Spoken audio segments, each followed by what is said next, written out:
For the third year and counting, Richard Skipper has been celebrating the artists you love. Richard Skipper is all about celebrating life, art, and his guest body of work. Please join us while he showcases these diverse and talented individuals. Here's Richard Skipper. And Danielle. Hello, Danielle.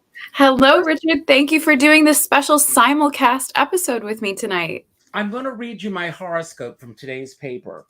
Okay. It says your good taste will be called on to host or assist a friend in hosting tonight. Well, I am happy to be part of the good taste. Thank you very much. Well, I am so thrilled that you're doing this. And tonight, everyone, we are simulcasting not only on my channel, but on Danielle's channel. This is a first, so I'm very excited about this. So whatever channel you're on, welcome and thanks for being here. I will talk for a moment about how this show came to be, and then we're going to jump right in. I announced a few weeks ago, well, I'm going to back up for a moment.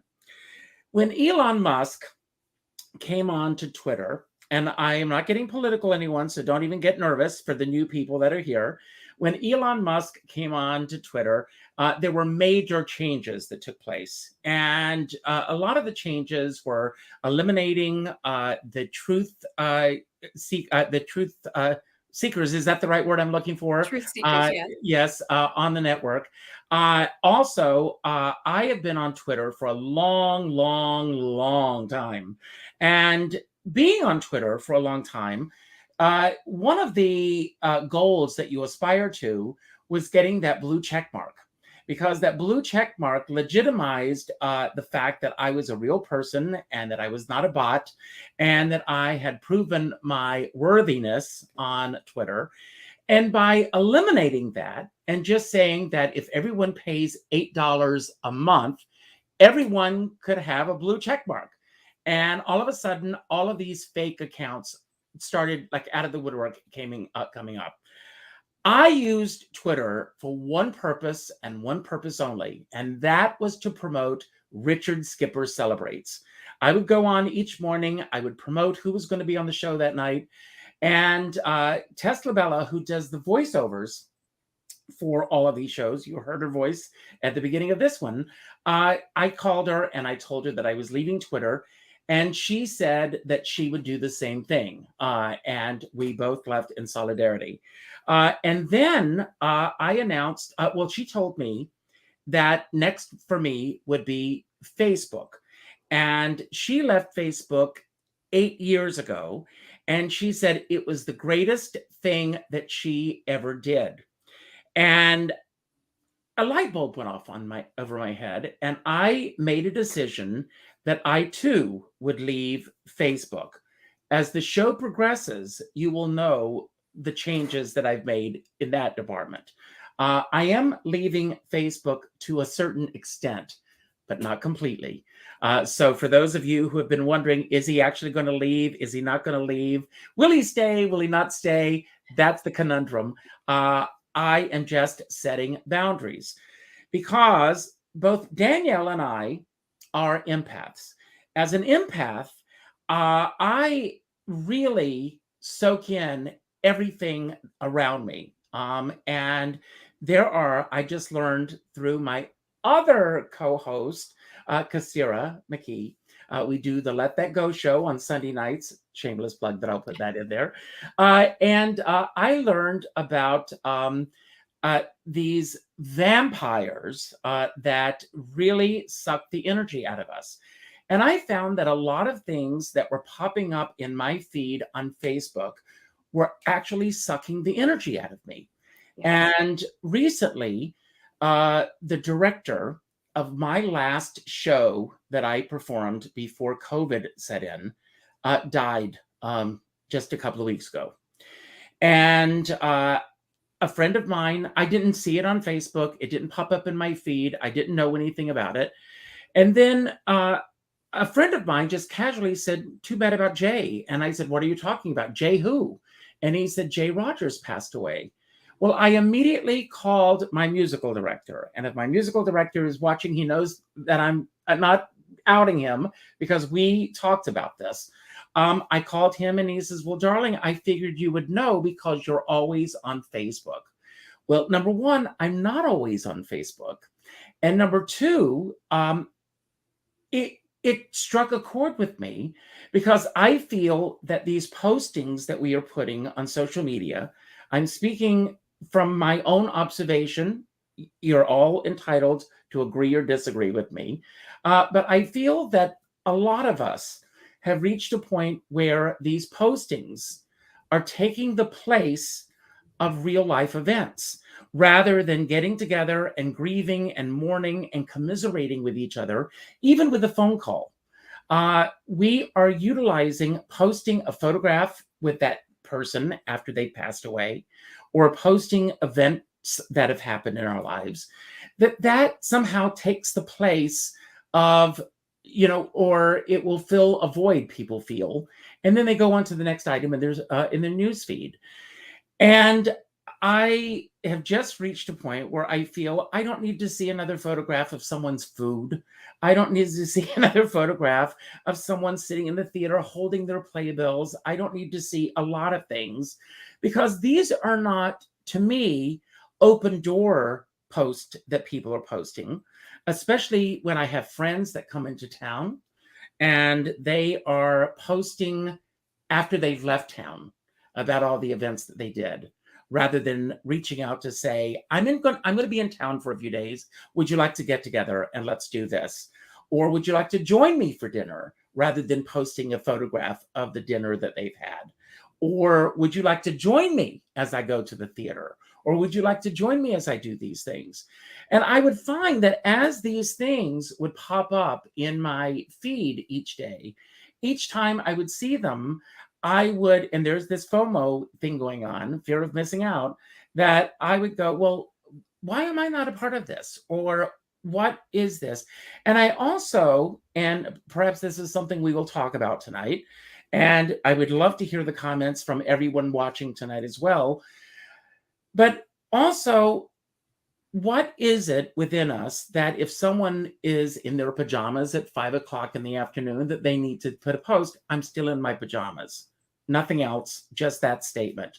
Or the idea of social media, we have this idea that you post something and your friends are seeing it.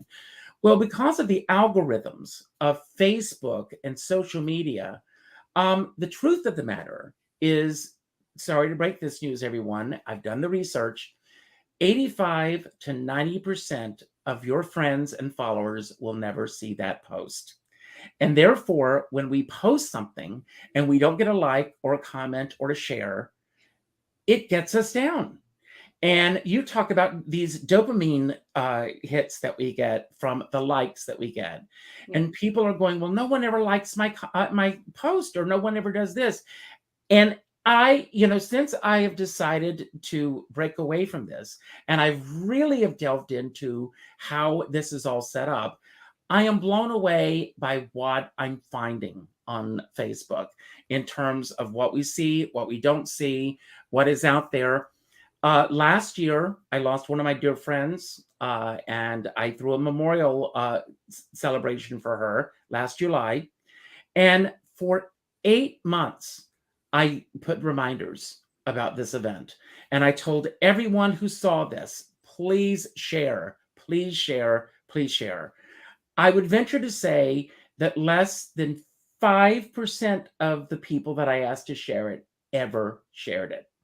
And then after it was all over, I can't begin to tell you how many people said, well, I never saw it. I never knew that it was happening. A friend of mine was performing in New York on Saturday night. I knew nothing about it. But he posted something on Monday, and I said I would have been there. I knew nothing about this. And I think that this is, we are all being led down a path with Facebook, and there's a team of people out there who are controlling this. And I truly have made a choice that I am going to be in control of how I am going to respond to this, how I'm going to react to this, and where I fit in. And that is my opening monologue for the night. Danielle, it's all yours. Well, there's a lot to break down there, so we may jump around a little bit, and I do want to let people know that I will be responding to those questions as well. So we will maybe scroll back a little bit. I know someone had said they wanted more of characteristics or qualities of an empath, so we'll address that as well. But I want to first address Richard's monologue here. I think the first thing that really came to me while you were speaking, Richard, is sometimes everything you're learning right now is very important for you. In my world, everything in our worlds and realities is a mirror and a teaching tool to learn about ourselves. So right now, you've finally woken up, in my opinion, you've finally woken up out of the level where you're being clouded and going down the same entropied path of social media. And so you're really seeing clearly the ways that it's not healthy. And so you're taking a stand for you, which is really important and crucial that you're able to do. You're able to talk about it and have a conversation so you let people know where you're coming from. I think sometimes we also forget that not enough people take the time or come to this awakening step like you have, in my opinion, to set an intention with what they want their relationship with social media to be. Now, some people who do this as a business do take the time to set the intention. And this is where you have the people that take it very seriously in terms of saying, I have rules. I post these types of things only. I post these types of things on my grid. You know, there are celebrities who are very famous for having a certain color scheme on their grid or something like that. So some people take intentions for social media and they make their boundaries very rigid and clear with how they want to interact, what their goal is for having a social media, and the types of things that their followers, friends, family, whatever can expect to see from them. That's good. Sometimes that goes too far as well, in my opinion. But the rest of us and the great majority of people do not actually set an intention for the relationship that we want with social media. So what ends up happening is we start developing that based on social norms and based on our echo chamber and kind of following what we see other people either in our community or other people in our line of work or the types of people that we like. We start following what they're doing. And it becomes very, very normalized to do things like, post your food or post what you're doing. It also becomes very unsafe because if you're actually posting what you're doing as you're doing it, to some degree, it can be nice to connect with people and show them what you're doing live. To another, it can be taken advantage of if you have people like stalkers or if you have people like God, goddess forbid, thieves or people that are trying to keep track of where you are and what you're doing. That became very popular with Twitter years ago as well, where if people were posting they were on vacation, people would look up, the home locations and go and steal from people's homes. And that happened to a friend of mine. Yeah, I mean, it's very common. So you have to learn to develop, where do I want my line? That line is going to be drawn differently for every person. Where do you want your line to be? Do you like sharing things live? Remember, from an energetic standpoint, if you're sharing things live as they're happening, it is a form of energetic invitation to allow those people's energies into the things you're sharing. This is a discussion I had recently with some of my group in magical and spiritual practice. If they're posting their prayer rituals or manifestation rituals or something, sometimes people forget if you post that sort of thing live, you're tainting the energy of what you're doing with everyone who has the potential to see it. So I know. I want you to stop for a moment. Okay. Would you repeat what you just said? Because Yes. not only do I believe that you're tainting those rituals, but I believe that you're tainting the experience of true life experiences. When I go out to dinner with my friends, my phone is in the car. I don't take it out into a restaurant. I don't, going to a Broadway show nowadays, it's almost inevitable that a cell phone is going to go off at a pivotal moment in the show, robbing every single person who bought a ticket from that moment of having, and of course that's cell phones and that's a whole other thing. But there are people who, rather than just sitting back and enjoying a show, are filming everything rather than really being in the moment of what's happening. So thank you for saying that. Yeah, I mean, that's where we need Patti LuPone to have a full-time job, right? Yes, yes. But it's very true. We have this thing where we don't actually even form memories the same if we are seeing them through a lens. So I think this is where we actually have the benefit of short-term videos being popularized now, because I see it as one form of reminder. You can take a video, 10 to 15 seconds. That's the norm right now. There's a whole different dopamine thing about that we can discuss that I'm not a fan of, but I am a fan that short form videos have become popular in terms of, okay, take a few seconds of content, you have it for your memories or your memory book or your posts or whatever, and the rest of the time, focus, because you're not actually forming that memory when you're filming it. You're forming the memory of doing the filming. And as I was saying, if it's something like a ritual, like a prayer, like a memorial, or any form of manifestation, you are inviting other people's energies at play by inviting them in through video form. So if anyone does that, and I know these things can be beautiful to look at and so aesthetically pleasing, but what I recommend is do those sorts of things and then wait a period of time to fill it. Allow the manifestation to come to pass. I know we get so afraid as a lot of people, I know you have a lot of full moon and new moon fans. So a lot of people do things around that time, and then they feel like, oh, I have to post it because it's the full and new moon, and it won't Mhm. make sense otherwise. It doesn't matter if it doesn't make sense. What matters is you allowed it to come to fruition for the universe and for you. And then when and if you want to share it, you can share it in another way. And there's no harm in saying, this was filmed such and such date, and you're keeping your energy safe and protected. That's wonderful. Now, Tony Adams, you've been Yes. waiting patiently, Yes. and we both can talk about this because, I mean, I'll go first because you are such an expert in this area.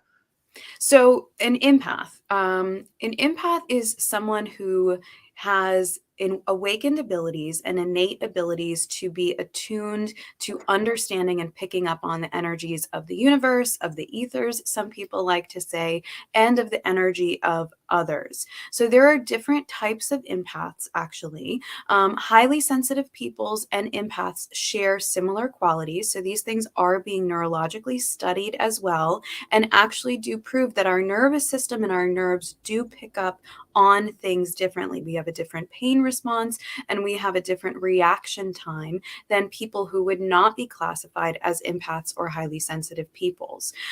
We get overwhelmed more easily, and we tend to need different ways and times to recharge and replenish our energies. There's also a frequency component where empaths tend to be a light, a beacon of light, and an attractant to other types of energies. Now, empaths have an innate natural ability to replenish their energy within themselves from source or from the earth. We need to learn how to do this more healthily, but eventually it does happen. There are people out there like energy vampires that you were speaking about, like narcissists, and like what my guides and I call dark empaths, who actually don't have this ability opened up within them to replenish their own energy. So their only ways of replenishing their energy are to keep feeding their karma and their wounding, and to try to feed off of the energy of others. They constantly need and seek validation. They may be very codependent or may be very attention seeking, and may act back like a child if we don't give them our attention and our energy, or if and when we start to set boundaries with that. So that is because of what I call the narcissist empath polarity. We're kind of two ends of the spectrum, where the narcissists and the dark empaths can't really create. Eventually they could if they wanted to and worked on themselves, but they're not willing to do that yet. And the empaths are naturally creative. So we have a lot of highly creative or performer types or artists who are empaths, and they eventually use this ability to attune to things, to be able to attune to different parts of their soul, their higher self, or the universe, and bring things into being or creation. But this is also where we tend to struggle with things like burnout, being taken advantage of by other people, Mhm. and not really knowing how to respect and replenish our energy sometimes, or being all or nothing when it comes to energy. And the other big thing is boundaries, Yes. because that is a big, component in this. It's very interesting. A few years ago, I was doing a show off Broadway, and someone called me up and she said, I feel that you're posting too much about your show. And I was posting about my show every other day. I would post about the show. When we see a commercial on TV, they don't show it one time and then it disappears. But when you post something and you don't know, you have no clue as to how many people are seeing it or not seeing it. It's hard to gauge if am I posting too much or am I not. It just turned out that my post was showing up in her feed on a regular basis. They were not showing up in everybody else's feed on a regular basis. And I called a friend of mine who is a well-known Broadway publicist. And I said, when is it too much? When have I posted too much about my show? And do you know what her response was? After the show closes. Yes, because that's a perception. We have to remember everything is coming from someone's perception. Now, even everything you said in your monologue, while, I agree personally with a lot of it, that's currently your perception from your current perspective and from your standpoint where you are in your healing journey. Now, enough is very difficult because enough is going to be different for every person. She was probably being triggered by her own self-worth issues about your confidence to be able to post as often as you were. And she triggered your own self-guessing and self-doubting mechanism to see when it's appropriate and not. That's something else about empaths, is that we are both born, and a lot of us come in with that we feel we're on mission to help the world or help the planet or help others around us, but we are also made. And actually, after everyone tunes in here tonight at 9 o'clock, I have a chat and channel session, my podcast, going live, where we can deep dive for about a half hour fully on how empaths are born and made, and utilizing empathic abilities and our projection ability as a superpower. But in simplified terms, we are also made by the environments that we grow up in. And our nervous systems actually adapt to be more empathic if we are born and raised with caretakers who are struggling with a lot of their own issues, who either don't have boundaries, certainly don't teach them, or don't respect them. And if they don't illustrate ways to take care of their own needs and boundaries and teach us and respect us and our needs, then we can develop this codependent way of being an empath, especially if the caretakers are struggling with their own issues. If they are maybe narcissists, very common for empaths to be born to a narcissistic parent, or if they have some other form of personality disorder or addictive quality. If there's unrest or lack of foundation within the home, the highly awakened soul or empath will develop this ability to attune to the negative and to the needs of the emotionally immature or emotionally unavailable parent. And then we develop our empathic gifts and abilities to be adapted to pick up on the negative and constantly attune or absorb the negative before we utilize and absorb and pick up on the positive, because we were taught that nobody else in the family was going to do it. So we stepped into that role of doing it. You've just sung my song. Mine too. No, it's so funny that you mentioned that, because so many times I feel if I don't step up to the plate, no one else is going to do it. Yeah. And I'm sure that a lot of people that are sitting here, I'm sure if I say thumbs up if you feel that way, we're going to get a lot of thumbs up on this. Yeah. We all go through life feeling this.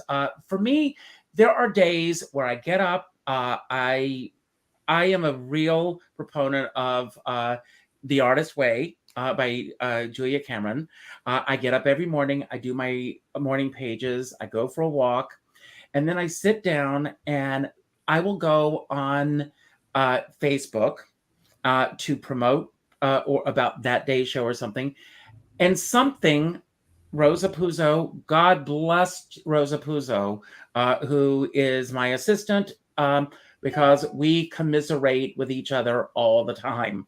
But almost daily, there is something there that will send me down a rabbit hole. And I am absolutely aware of what those triggers are. On Monday, on our roundtable, I asked our guest what triggered you, and I was proud to say that two of our guests talked about the positive things that trigger them.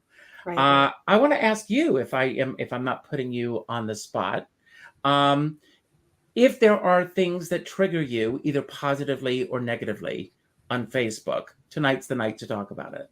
Yeah, actually, I didn't really have much of a relationship with Facebook in particular. I was of the generation where when Facebook came out, you had to be going to a college to join. I was still in high school when Facebook came out, and then eventually they upgraded it while my class and I were still in high school, that you could add what high school you were in. So nobody really could have a Facebook unless you were joined with that school component, like it was invented. I was very resistant to social media. I did not actually have any social media until 2018. And I made that to utilize and connect with worldwide clients. I actually started YouTube first and then Instagram.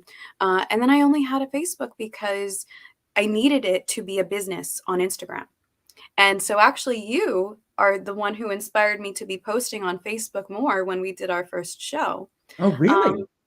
Yeah, because Blame it on me. yeah, sorry, but it's true because I would just share my posts from Instagram over to Facebook. I never really liked the vibe and the energy of Facebook, and I tell people, and you guys know this, I don't stay logged into Facebook. This is my boundaries that I've set up. Feel free to copy them if they speak to you. I do not have the Facebook app. I never have. I personally don't like the messaging system. I don't like that it automatically pops up. That's something that was a key component designed for our brains, to try to keep people engaged and engage with that dopamine.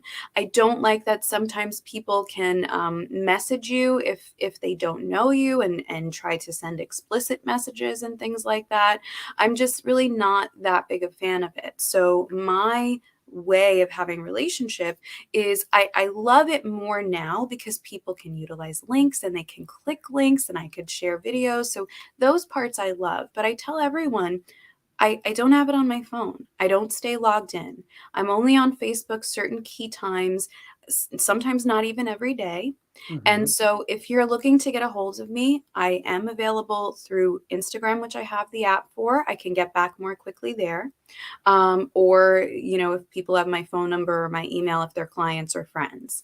And people know sometimes there is pushback because me having that boundary is not normal to most people. So most people don't understand if their message is going to sit there for a few hours or a day or two, because that's not my normal logged in place, even if I've explained it to them. So it can trigger people if they're not answered right away. And now, especially as someone in my line of work, there are moments sometimes where my DMs will be flooded with people that feel like they have a right to you or to your information, because you step out into this field publicly or in any sort of authority.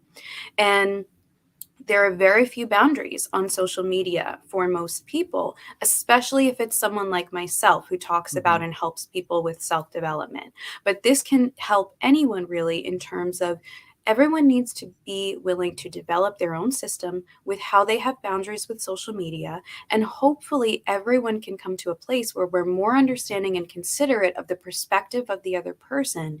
If the other people are not constantly available in all places at all times, which no one could or should be, if we can't get back to messages within a certain time period, that should be respected and understood, unless it's an emergency, in which case, hopefully you're close enough with the person that you have another way to get in touch with them.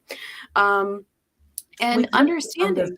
a little bit this afternoon. Yeah, First of all, in France, some companies, there are laws in place now that employers are not able to reach out to their employees after 5 p.m.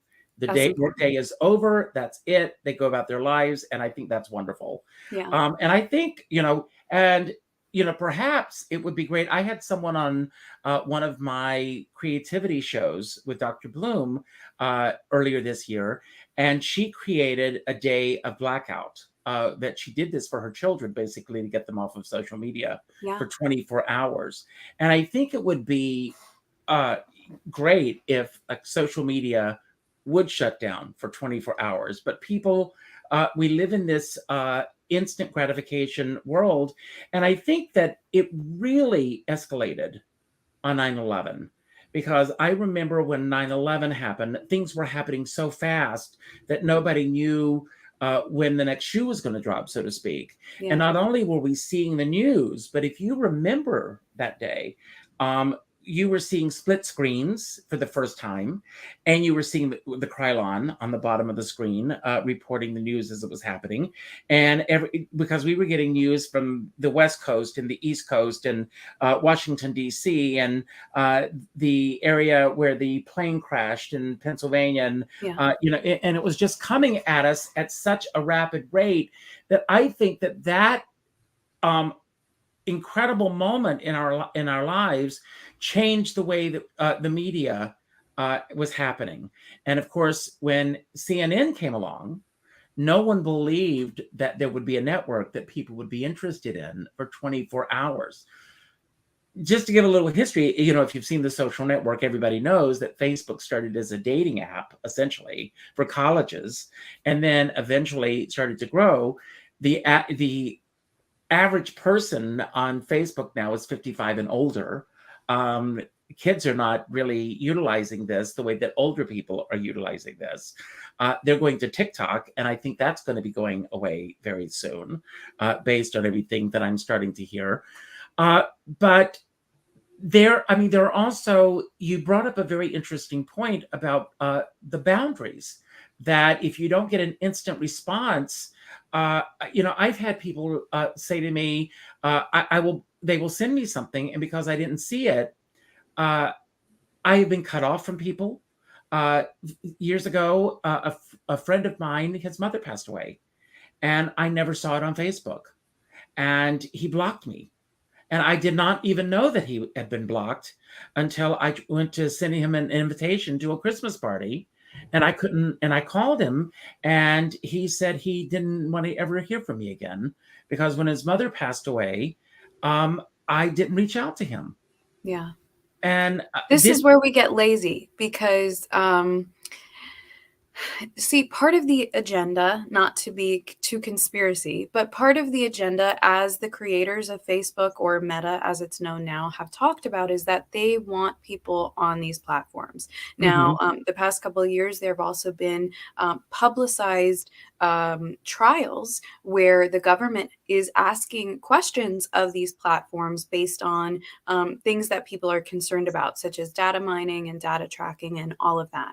But a positive side of that trial and the information we got is that there are neuroscientists that are employed by these companies to build the app and the algorithm in a way that will interact with our dopamine response. Our dopamine is that feel-good reward system chemical within our nervous system, and we can have learned behaviors that trigger that. So especially addicts will know, or ADD or ADHD people will know about the importance of dopamine response system. And these apps and social networks are built to try to keep us online and keep interacting with that reward response, so we stay on longer and longer. Now, in order to do that, they also have to adjust the societal norm that it is normal to constantly be available, to constantly share everything that's in your head or in your world or in your life. That's dangerous to a lot of people's mental health, which has already been illustrated, especially with the younger generations that don't remember the times when you called someone on the phone, and if they weren't home, you had to leave them an answering machine message or message with their family or whatever, and you had to wait. Danielle, I'm going to go even further back. Yeah. I grew up at a time where you didn't have answering machines. Right. So if you called, if somebody was on the phone, you got a busy signal, or if they were not at home, you did not leave a message. Right. You would just have to try again later. And quite frankly, I miss that. Yeah, I and even with letters and older forms of communication, we used to have more patience because we understood that there were mechanisms in place that the people had to wait for in order to interact with us again and get back to us. Now there have been mechanisms built that are supposed to make us constantly available, and people get very offended if we're not constantly available. We have this way where we feel like we have to apologize if we can't get back to someone. You had someone on your show a few months ago. She was an author, and she talked about the fact that she had, I think, up to 4 days. She put in all her emails. She had up to 4 days to get back to people, and she made that known, so that sorry, I don't remember who it was right now, but she was an author, a self-development author. And I loved that. I thought it was really healthy. And it's something, I mean, I usually say up to 2 days now, but I Mhm. think it's really important, because people need to understand, especially if we're running a business or we're running our families or whatever, we can't jump to respond to everyone, and realistically not everything is a priority that needs an instant response. You never know, like you always say, what someone else is going through. You don't know what their world or day is like or their life structure is like, and as long as they make time for you and make you feel important during the time that you have together, even if that's not on your timeline or time frame, I think that should be more understood and respected. I'm going to put that on the screen Okay. because that's a very important thing to say. Not everything is a priority, Yeah. and that And is it's hard something. for some people to hear because everybody wants that validation of being the priority, but not being the priority does not mean that someone doesn't care. It means you may not fully understand what they have going on in their life, in their health, in their business, in their family, or in their world at the moment. Yeah, it's very important that we do once again set these boundaries. I mentioned, I worked for an answering service, um, and when a casting director would call us, they would call us with a list of actors that would fit a specific role, and then my job was to beep all of those actors, and the first ones that got back would be the ones who would get the go see and get to go in and meet the casting director and most likely get an audition or get a chance to be seen. And if people didn't get back, uh you know they would not get the job. And you have to respect the boundaries of everyone else. When I shut down after my show and I send everything to Leo Rodriguez, who you were on with last night, Yes. who puts everything into an audio file so that it can go onto my podcast, I shut my computer off Yeah. and my phone is off because I want to enjoy my evening at home. And I mean, one other area, being an empath, that I have to cut out is watching late night news because I am really picking up the energy of this city, and the energy of this city is not good right now. Yeah. And Well, I want you to listen to the podcast that's coming out at 9 tonight because there's a lot in there about how we can turn that dial. See, we have this tendency where because we were the healers of our family and the responsible ones for our family, we have an automated response to pick up on the negative. People forget, if you can pick up on the negative, you can pick up on the positive.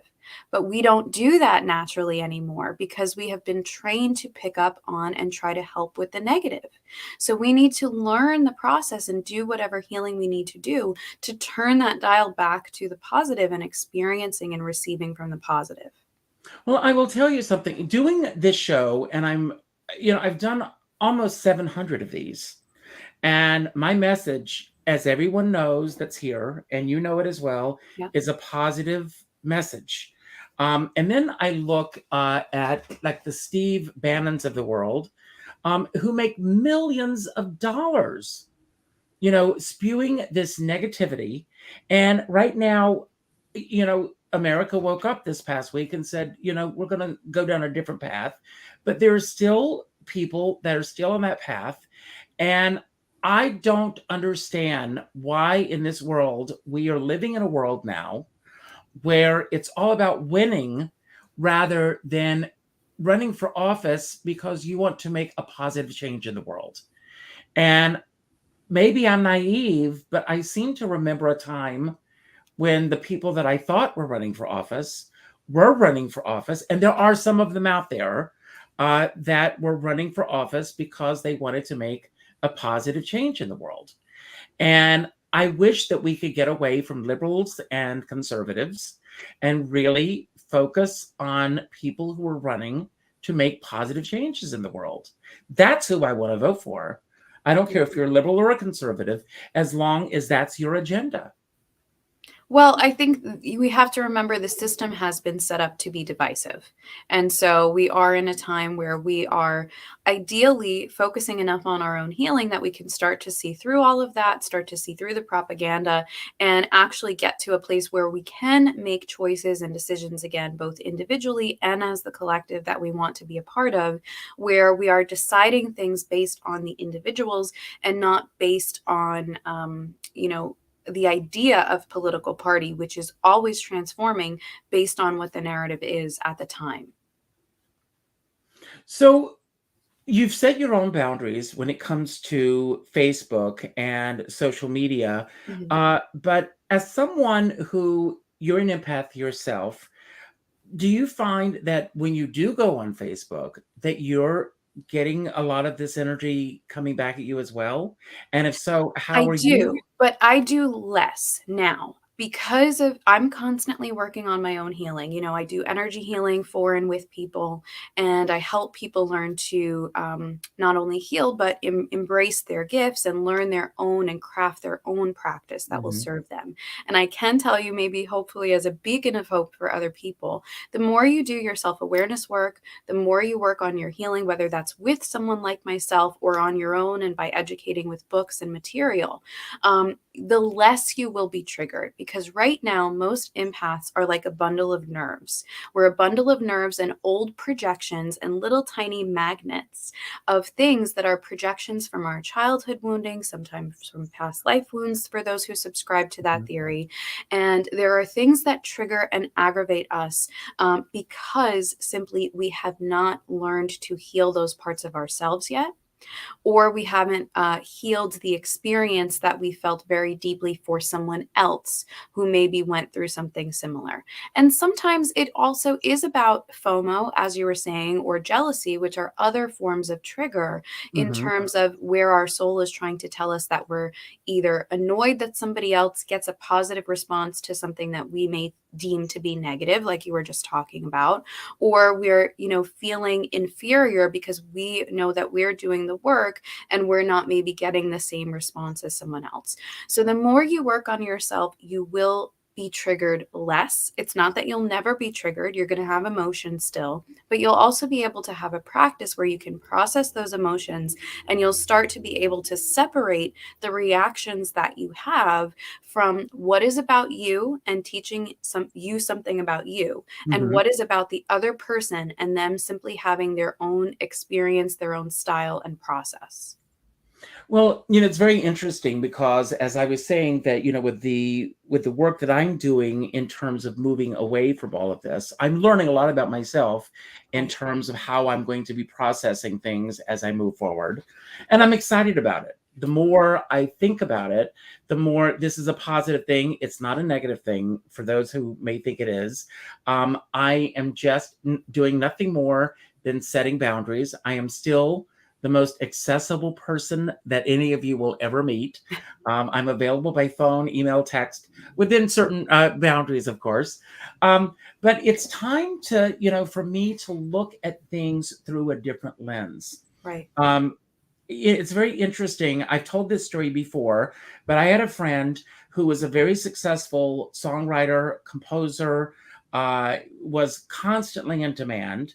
And all of those things went to pot because he found that he had an audience here. And he had his group of people that would show up for him each night. And he would show up and he would sit down and as he would say, he would light a cigarette and he would get his scotch and he would start typing away. And one night he came home and leaving a party early so that he could get home to have his audience. And he wanted to get on Facebook, and it was as if he never existed. He was somehow, they had canceled his account. It could have been something that he had said on Facebook or something, but he didn't exist. And he had a panic attack. And it crushed him to the point where he could not move. He didn't know how to move forward. He called a brother on the West Coast who was a therapist, and the brother got on the next flight. This may seem extreme to some people out there, but I will say this. No platform on social media has that kind of a hold on me. I'm proud to say, but it did on him. And his brother came in from California and stayed with him for 3 days.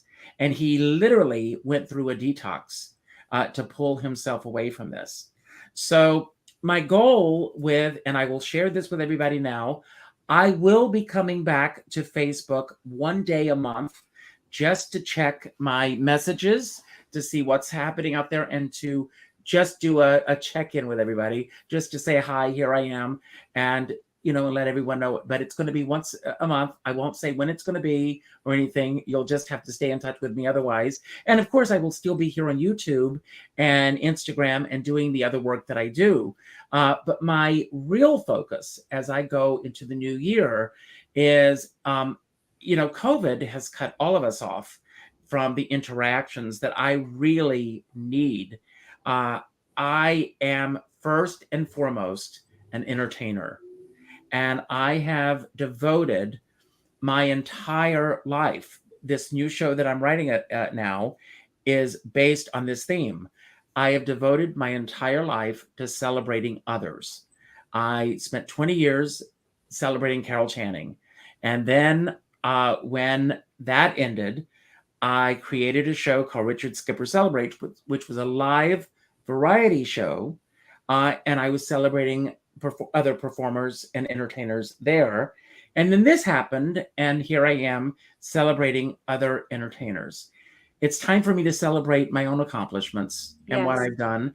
And that's what this show is going to be about. This is a chance for me to share with the audiences my experiences in this business, the people that I've gotten to work with, the people that I've known, and what I've learned from these people. And that's what that show is going to be about. And if I can, not to call you out, but I would say that just to give you some hope as well, you doing this show, I love that, taking that step in that positive direction to celebrate you. And I think on the one day a month that you go back to Facebook, you will find after you do this show, you'll probably be less triggered by those things like people sharing little details from their life. Because right now, what that would be reflecting to you is the part of you that feels resentment for not being celebrated and not being able to share those experiences with people in person. Now, to you, it's very important to share those things with people in person. To other people, they may not be comfortable with that. Their only comfort level may be sharing those things with people through that online lens. So that would be their perspective of sharing such things. Yours is going to be different, but right now it's a big trigger to you because you're missing out on you personally being celebrated, and your soul is crying out through that trigger saying, hey, why aren't we doing things like that and being rewarded for it? So now when you develop ways of rewarding yourself, you'll find that you're less triggered by things like that, and they become more insignificant to you and just about somebody else's stuff, which is not your responsibility and is not yours to need to correct unless they ask you, to help with, and you choose to do that. Well, I also want to say that if those things make you happy and they fulfill you, by all means, you should be doing them.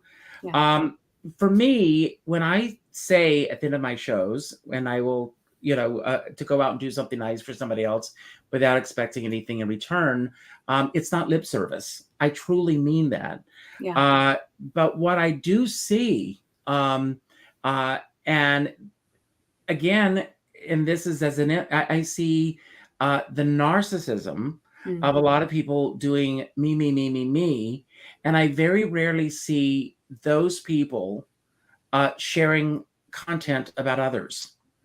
And even, and something that I find quite amusing many times is that even there's certain individuals that even if they go to an event or something, they will find a way to turn it around to make it about themselves. Well, yeah, that's very Yes, common.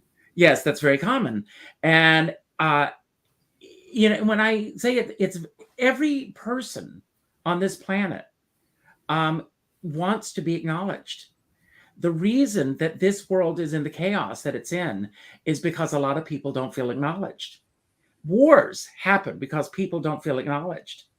Every bit of strife is when people don't feel acknowledged.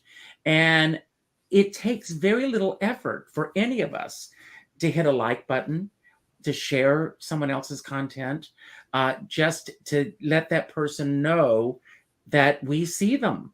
And especially in this world of social media, as I said earlier, when we don't know if people are seeing our content or not, it gets a little, it gets crazy that you post something. Some days I could post, for example, today is National Button Day, everybody. I could post something about the fact that I have a show coming up tonight at 7 o'clock, and it can sit there for 7 hours and no one responds to it. And then I can post, I just lost a button, and 700 people respond to it. Because And that's a needy codependent thing. And in the paradigm that we're currently in, codependency and narcissism are very promoted. They are also very misunderstood. Codependency is heavily romanticized and rewarded because you are rewarded for being codependent if you, even the way that we share about things, which, I talk about in my projector video from tonight, the way that we feel drawn to share about things, we need to be willing to do that work and see where we are sharing about something in search of our own validation. And like you were saying, it takes very little effort to acknowledge someone, but also in my experience with the way that the universe teaches us, for myself, I've been through this and with clients. When we're going through those periods where we're not being acknowledged, where we're not being seen, it is very crucial on the part of the universe. It's intentional on the part of the universe so that we learn to see, why do we need that? Where do we really need it from? How can we learn to fulfill ourselves so that that acknowledgement or validation can be a bonus? Where and why is it necessary? Is it necessary because there are certain things we can't do for ourselves right now or are not an expert in? Or is it necessary because we feel like that's our only touchstone, like your friend? If we build our personality and our foundation on only one aspect of who we are or how we show up, the universe will often start to pull that thing back to see who you can be as a soul without it. And this happens with personal relationships as well.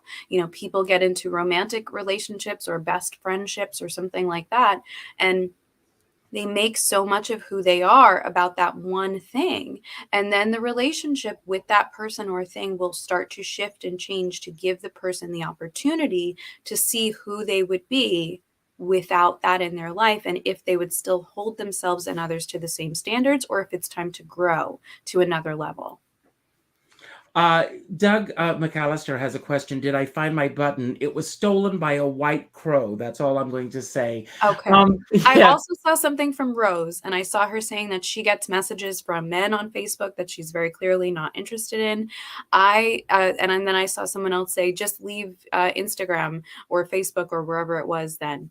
I don't advise that. I would say that that's a teaching tool to learn to be okay with not answering everyone. Yes. We feel very obligated to have to answer everyone, or especially empaths, to give explanations. You do not owe people explanations, and it's going to be a process to undo that habit that you may have. But Danielle, I need to say that most of those are bots. That's how you get hacked. I will say this, in all honesty, with all that I've had against Facebook, 14 years, I've never been hacked on Facebook. I don't click on those things. Right. You have to be aware that most of those things, all you need to do is click once and you are down you've been hacked, and it will happen over and over and over again. We're going to Yes, do a never giveaway. click on links No. unless you know the person. First of all, I want to share this with everyone. If you're looking for the perfect gift this season, gift them and or yourself a spiritual session with our incredible Danielle. Danielle, you want to tell them a little bit about this and then tell them about our giveaway tonight as I Yes. bring So up. and actually, our giveaway tonight, if you win tonight, you will also have the option to decide whether you want to keep that as a reading for yourself or whether you want me to make it as a gift certificate. If you want a free gift to give to someone, I would be happy to make it as a gift certificate for your win as well. And you can enter on my channel if you're watching on my channel or on Richard's channel by entering in Empath. We're going to run it twice. But basically, I offer, and on that page, which Richard has the link, it's my website, damsel, DAMCL, designs.com/products/gift a session. I took the time and I put links to all the different types of sessions that I currently offer. There's over 15 options on there from $36 and up, and I have the holiday offer available already for people. So you can do a buy one, get one, and as long as you purchase them together, they'll automatically be a 10% off the second session, and you can get it for yourself or you can save it for up to a year. I will send it to the person if you like, or give you a printable photo file so you can print it out maybe and frame it if you want to do that instead of an email. But I would love to give that gift to more people and have more of you give that gift to people where they get attunement to their own energy. I do a ton of different types of things, so there's something really for everyone. And I want to let everyone know we've got a couple of new people here tonight. Welcome. If we get a new winner, I'm also going to throw in a Richard Skipper Celebrates mug. Is your mug nearby, Danielle? No, it's not. I took but the photo you can find on my page from Okay, it's today. on your page, and I love that photograph so much. So Yes. anyway, let's do a giveaway right now. Here it is. So this is the first one. Thank you all for being here tonight. Let's see who our first winner is. And it is Pam Stubbs. Congratulations, Pam. So you already have your win that you haven't utilized yet. So if you would like to give this as a gift to someone or save it for yourself, you let me know. And actually in Richard and my description, if you're not already in contact with me and you win, there is a contact form for the winner and you can get in touch with me and I'll get you your coupon code or gift certificate for your reading. That's great. And we're going to do another one right now. So let me go here and we'll draw again. Thank you all for being here tonight. And then I want to tell you about a very special show I'm doing tomorrow. Michael and Jean Miller. Congrats. So if I'm not mistaken, I think Michael and Jeannie have come to us tonight through Cherry. So thank you so much. Please make sure that you get your contact information to me, and I will put you in touch with Danielle as well. Thank you for being here tonight. Yes, or there's a link in the video descriptions, in each of our video descriptions next to the little confetti. There's a form that says if you're the winner, you can use that form to contact me and it'll get right to me, the message. That's great. And I want to let everybody know that tomorrow afternoon, I was doing a show that we stopped doing just before the beginning of the summer with Dr. Judy Bloom called Creativity in an Ever-Changing World. And Dr. Judy Bloom has been away on a 3-month honeymoon. And she just got back and she's returning tomorrow. And we're doing our first show tomorrow. Did I bring up? I thought that I had Danielle talk for a few minutes while yes, I do have it here because Zoeem, who is my YouTube manager from Bangladesh, created this great graphic, which I'm going to bring up tonight. This is it. Isn't this great? He created and in bed, you need those boundaries as well, people with social media in bed, because it messes with your brain and you need to be attuned. I recommend actually, if you're going to be on a social media before bed, like Richard's showing in the graphic here, I recommend YouTube more than the others. Now, it does still play with your dopamine, but at least you can choose something. There's tons of sleep videos for meditation. Try to transition to that before you put the phone down for the night, something healthy. But we're going to be on tomorrow afternoon. Thank you for that. We are going to be on tomorrow afternoon at 5 o'clock, and we are going to be talking about continuing this subject, when to say goodbye to social media. And if any of you would like to come on and talk with Dr. Bloom with your questions or anything, write to me privately. My email address is richard@richardskipper.com. Send me a note. I will send you a link, and you can come on and ask Dr. Bloom any question you want to ask. She is a well-known therapist. She will answer your questions right on the air tomorrow about social media and answer your own questions. So reach out to me. Tell your friends about the show. And I'm going to say my closing remarks. And Danielle, I've loved this. I hope that you and I could do this more often. Yeah, we could do different topics, or we could dive further. There's endless amounts of things to talk about with empaths. I love you so much. You are such a delight. And I'm going to say my closing remarks, and then I'm going to turn it over to you, and I'm going to give you the final word tonight. I want to thank everyone for being here tonight. As I said, being an empath, I soak in on all your energy. My decision to do what I'm doing is not a reflection on you. It's a reflection on me. It's what I need to do to set my own boundaries. I'm not going away. I'm not disappearing. I'm still here. And I am available for all of you. So feel free to reach out to me, to talk to me, to be here when you, and I will say this, Natasha Lombardi says, please do this again. Send us your topics. Send us what you would like us to talk about, and we will gladly put together a show for you to do this. So by all means, do that. When I say at the end of my shows to go out and do something nice for somebody else without expecting anything in return, I truly, truly mean it. This is the season of Thanksgiving, and this is the time to really go out and take care of those that are less fortunate than you are, or that need your help. So, find out about a soup kitchen or something that you can do, and it doesn't have to necessarily be done on Thanksgiving Day. It's every day of the year that people need your help. So anything you can do to help others at this time of year. A lot of people get depressed this time of year. So please be aware that anyone could be going through anything at this time. As I've also said at the end of my shows, I've always pulled out a number and said, reach out to this number on your Facebook friends. But since I'm going to be departing Facebook for a while, I say go into your database, somebody that you haven't spoken to in a while. Sit back tonight and meditate and think about somebody that you haven't spoken to in a long time. Trust me, a name will pop into your head. And there's a reason that name will, right, Danielle? Yes. That name will appear like a beacon. Reach out to that person with a phone call.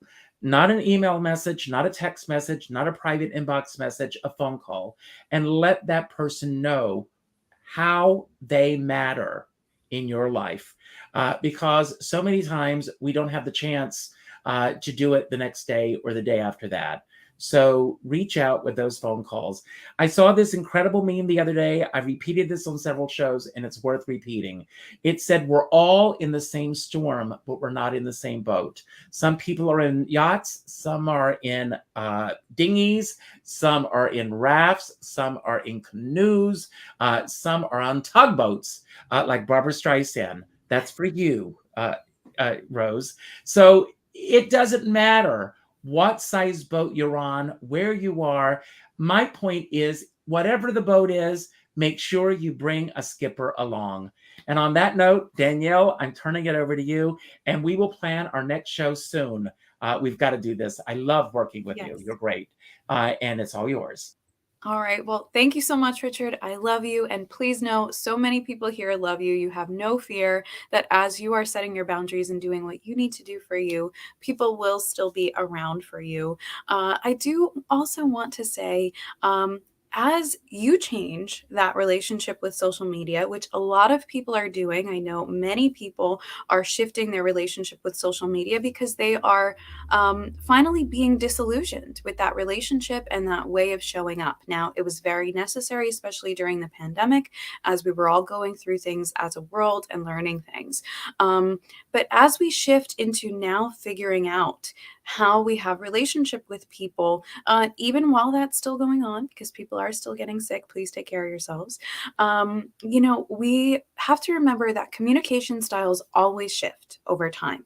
Now, if we're not liking where this is going and the things that are happening, we have to remember that we have the power to change that.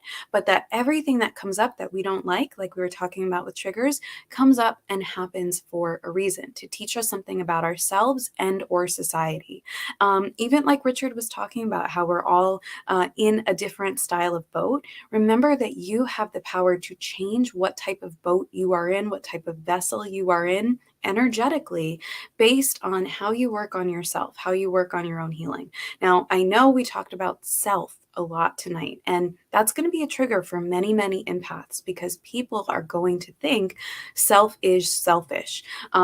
We have been taught that doing anything for ourselves, including replenishing our own cup, is a selfish act. But eventually, if you do not learn to have a healthy relationship with selfishness, you're going to burn out. This is where we have the tendency where people literally burn their physical bodies out, or have things like emotional breakdowns, go more easily into depression and things such as this. So I want to let you know that you are perfectly in your rights to set the boundaries that you are called to do, to change those boundaries at any time. The most integrous way to do that is to come to a place where you learn a different style of communication, where you can express those boundaries to people, even when it's not comfortable. When you have those conversations, you have to recognize and leave space that not everybody's going to be able to receive those different boundaries and you in that different healed state. A lot of people are in your life right now based on who you were, not necessarily based on who you are or who you're becoming. And you need to leave room for the fact that they may not be able to heal or continue a relationship with you that's not based on the wounding that you had or based on the karma that you may have had with others. So I know it's difficult to change relationships, or perhaps let them go, or recognize when people don't show up for us in the ways that we outline and need.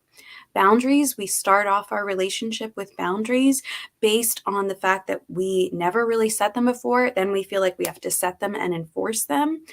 That's not really a great place to be either, because we need to remember boundaries are our outlines. It's going to be up to the people whether they respect them and understand them and do the work to understand them or not. And we have to be okay with that process of whatever their reaction is.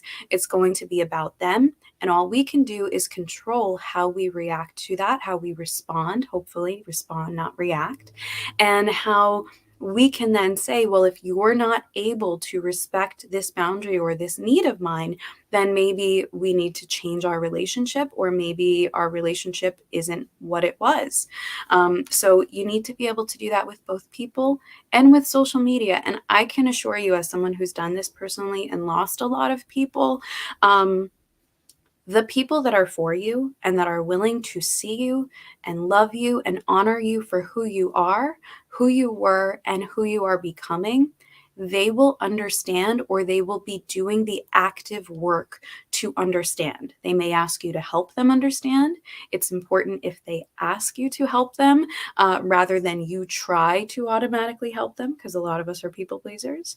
But they will understand when you can't get back to them right away. Or even if you can't, because what a lot of us do is we create circumstances to be the excuse for why we can't show up, why we can't respond in a time frame that's acceptable. And we create havoc in our own lives to have these excuses to not show up for people in the ways that they want us to, or that society or social media has trained us to. And so we need to go about our own healing, in my experience, to stop that process, so that we don't need the excuse or explanation. Simply saying, I don't have the time or space right now, can be enough, or with the right ones, not needing to give any sort of explanation at all. And some people are here tonight that I know understand that and that I appreciate respecting me and my boundaries and the way that I am doing my best to run my life and my business. Everybody is generally doing their best, at least the best they are capable of at that time. So if we're going to respect people and people's soul sovereignty, we can be accepting of where everyone is without needing to give permission to the behavior. And so that is my soapbox moment for the night. I hope that this has helped you. Thank you everyone for participating in about 40-ish minutes. If you want to click my channel, if you're not there already, I do have a chat and channel session, which is my podcast that goes live on Wednesday nights. Tonight, if you want to wind down and listen to me, we're going to be talking about empaths as projectors. We're going to go more into this topic, and I think that it will really help some of you with your patterns. And I encourage you keep doing that work. Take days off from doing the work, but it is worth it. It will help you be less triggered and help you show up for yourself and others in a healthier way. And if you're called to do any of that healing work with me, you can go to my website. I am currently taking on new energy healing clients to go beyond session work as well. I appreciate all of you for being here, and I hope to see you on our next show. Thank you so much. Good night.